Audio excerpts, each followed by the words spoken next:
So, as you're looking into your mirror, spending time alone to contemplate your true identity, the you, the original you, I want you to watch this demonstration that I want to show you that I'm hoping will help you see what I'm talking about today.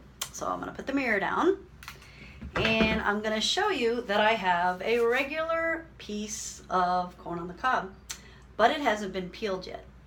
So, back to the peeling out chatter, to peel out the chatter in your life, to get rid of it.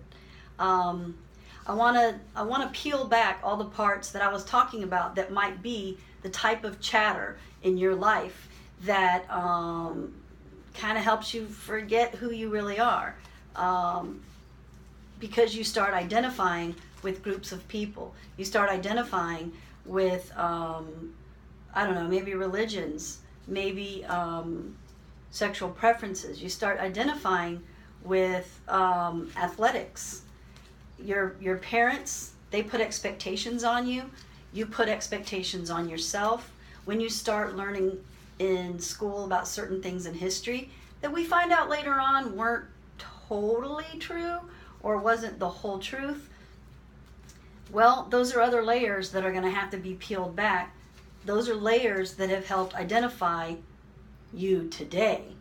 But I'm hoping that if you can peel back the chatter, you'll end up finding out who the true you is.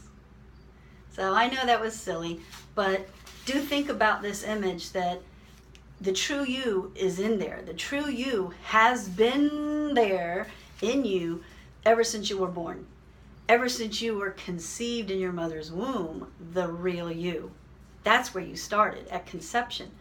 You had a heartbeat, and that's what started your life. And here you are this many years later, thinking about, well, who was the original me? And can I get back to that and start over?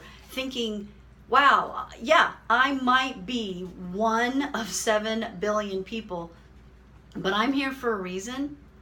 I'm important. That's just an epic thought to think of. That, I mean, you could have just never been created, or you could have been some of the babies that didn't get to live for one reason or another. But you did live, and you are here, and you do have something magnificent to share with the rest of us. Maybe there'll be cures for certain diseases. Maybe you will be the one that comes up with the cure of bullying.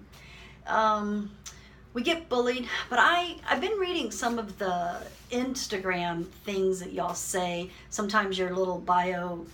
I'm reading some of the things you guys are saying, and some of you are saying, be yourself, don't worry what other people think.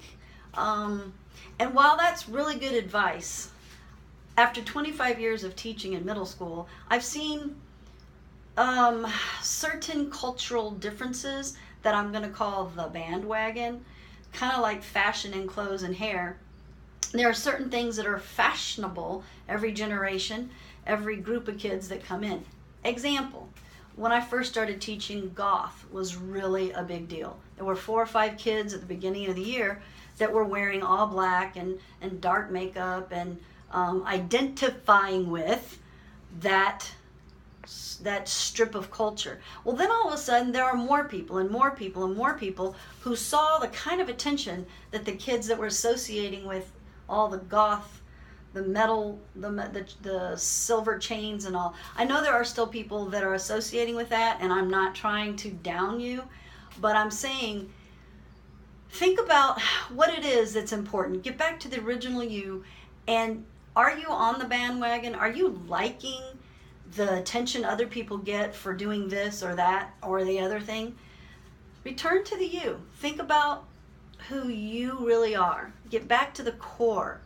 Get back to the organic, true you. What do you want to do? What do you want to be? Tune in next week when we'll talk about uniqueness, and show me your friends. I'll show you your future.